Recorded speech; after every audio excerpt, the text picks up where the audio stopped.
A primeira pergunta é por que o Podemos? Essa escolha pelo Podemos. Podemos porque ele garantiu independência para os nossos parlamentares, para se posicionarem da maneira como acharem, de acordo com a sua convicção, de acordo com os seus princípios. Isso é importante para a gente poder continuar com as nossas posições do MBL, mesmo quando o partido discordar de nós. E também pela garantia da pré-candidatura do Arthur Duval para o governo do Estado de São Paulo, que para a gente é fundamental, um dos principais projetos do MBL, é finalmente ter um governo liberal, né, para o Estado de São Paulo. Agora, quando vocês já adiantam aí essa liberdade para divergir da sigla, é porque vocês têm divergências específicas com o candidato Sérgio Moro?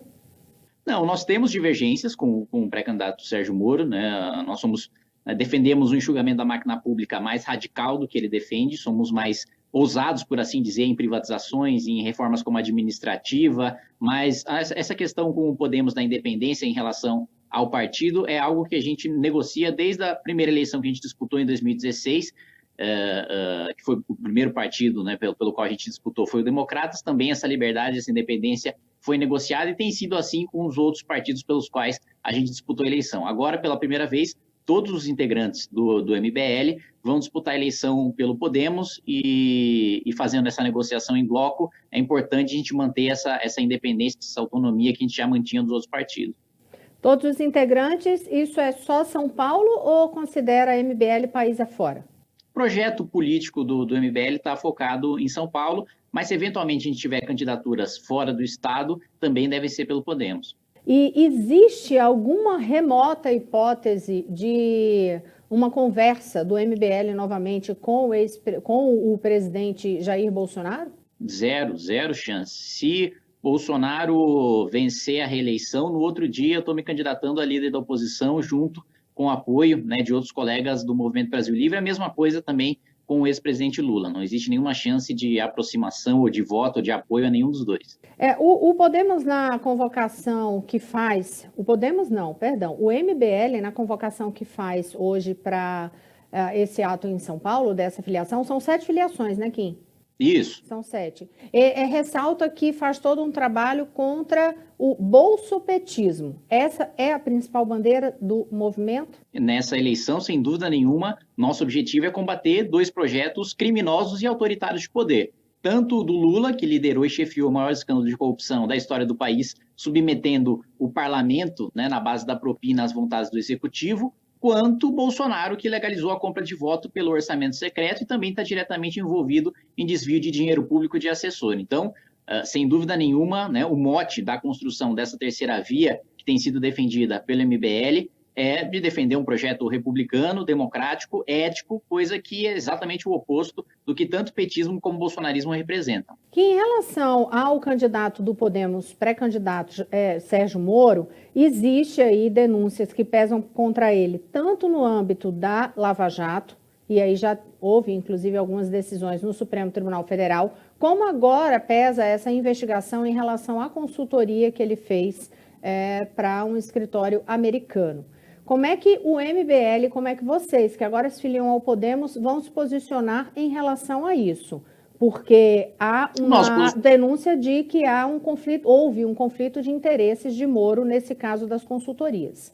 O nosso posicionamento é que ele seja absolutamente transparente e abra completamente o contrato e o quanto ele recebeu da consultoria, porque não tem nada a esconder, né? Ele trabalhou e o contrato dele tinha uma imposição de que ele não trabalhasse nem recebesse de nenhuma empresa envolvida na Lava Jato. Ele trabalhava no setor de compliance da Álvares e Marçal, que é uma consultoria gigantesca e que atuou na recuperação judicial, claro, por decisão do juiz da vara de falência, da recuperação judicial da Odebrecht e de outras várias empresas ao redor do mundo, né? Tanto não há nada o que esconder que a própria presidente do PT já desautorizou o seu partido a apresentar uma CPI contra o Sérgio Moro. Eu, se for apresentada a CPI, assino a CPI e voto pela convocação de quem for necessário para convocar, porque acho que essa é uma oportunidade, inclusive, que o Sérgio Moro tem de mostrar que ele sobrevive a um escrutínio público, de que ele sobrevive, ele consegue demonstrar que todos os seus ganhos são lícitos, que todos os seus ganhos estão dentro da lei. Agora, eu duvido muito que seus adversários façam o mesmo, né? Portanto, a nossa posição é de que ele abra tudo, como vai abrir numa live que vai fazer nessa sexta-feira dessa semana. Vocês, então, estão colocando a mão no fogo de que não há nenhuma irregularidade nesse caso do contrato da consultoria. Eu acho que não é nem necessário colocar a mão no fogo, porque essa investigação já foi feita, o inquérito foi arquivado e foi desarquivado pelo Procurador-Geral da República, Augusto Aras, simplesmente porque o Moro deixou o governo. Eu não tenho dúvida de que a consultoria que ele prestou pelo próprio contrato não tem absolutamente nenhuma ligação com as empresas investigadas na Lava Jato, por imposição dele, inclusive. Então, quanto mais for dado, quanto mais esses ataques baixos e mentirosos partirem do, mas o Moro tem a oportunidade de mostrar o campo de elevação ética que ele tem em relação a essas duas candidaturas. Vocês colocaram alguma pré-condição para fazer esse apoio do bloco todo da cúpula do MBL à candidatura de Moro? Quais são as condições que vocês colocaram? Acho que, primeiro, o MBL sempre defendeu, né, uma terceira via, e a candidatura do Moro se consolidou, e como eu te coloquei, nós temos divergências, ele não é um liberal por formação, como nós do MBL temos divergências com ele, com o Pastore, que coordena o seu programa de governo, mas, de todo modo, a gente concorda com 2 pontos fundamentais, né, que é democracia e ética, né, você tem um governo honesto e que respeite as instituições. Condição para apoiá-lo nessa pré-candidatura é só deixar claro que o nosso apoio ele é um apoio crítico e um apoio independente. Se ele vencer a presidência da República, a gente não vai deixar de criticar, de apontar os erros, de votar de acordo com as nossas convicções, ainda que o eventual governo Moro envie um projeto com o qual a gente discorde, o nosso apoio agora, né, na sua pré-candidatura, não nos obriga a posteriormente ser governista, nem ter uma postura desista, nem nada do tipo. Bancada do MBL, que eu acredito que vai ser eleita, vai ter uma postura de independência. Claro, nós temos mais concordâncias do que discordâncias, vamos ajudar nos projetos prioritários. Na minha avaliação, você ter uma reforma do judiciário, você ter uma reforma administrativa e reforma tributária, que são bandeiras do pré-candidato Sérgio Moro, devem ter o nosso apoio. Agora, eventualmente, ele apresentando alguma proposta com a qual a gente discorda, a gente tem completa independência, ele sabe disso e Podemos sabe disso também, para a gente se posicionar e votar contrário se for necessário.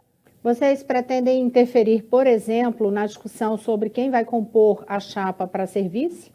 Acho que, sem dúvida, a gente participa, né, dessa discussão, mas mais na posição de conselheiro do que, de fato, bater o martelo, né? Quem tem que tomar a decisão é ele, né, entender um perfil para vice que complemente o Sérgio Moro, né? Na minha avaliação, deve ser um perfil que dialogue bem com o mercado, que dialogue bem com a classe política, né? Porque são 2 desafios que ele vai ter, de retomar a economia e, ao mesmo tempo, de construir uma maioria dentro do parlamento para aprovar reformas estruturantes para o nosso país. Então, ter alguém com perfil complementar ao dele, talvez ou da iniciativa privada com bom diálogo com a classe política, ou da classe política com bom diálogo da iniciativa privada, possa ser um perfil complementar. Mas a decisão, no final das contas, é dele.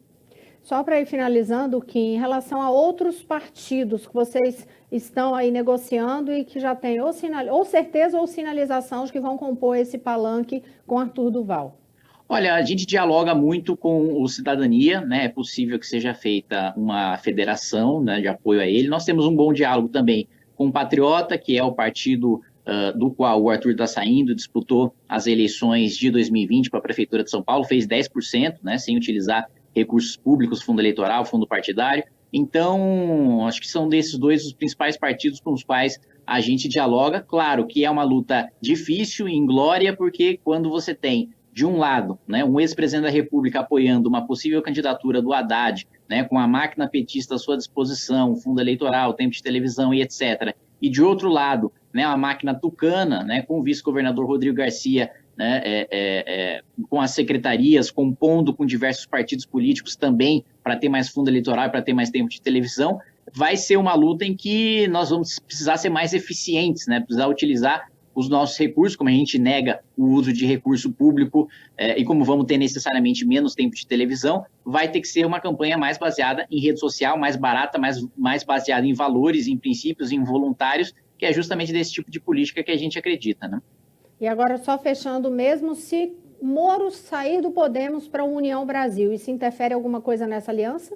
Não, o que a gente negocia com o Podemos é independência, né, para nos posicionarmos da maneira com que a gente acredita, e a pré-candidatura do Arthur Duval para o governo do Estado. Com o Moro dentro ou fora do Podemos, essas 2 condições estão mantidas tanto por parte do MBL como por parte do Podemos. Kim Kataguiri, muito obrigada, viu, por conversar conosco aqui no SBT News. Eu que agradeço, bom trabalho.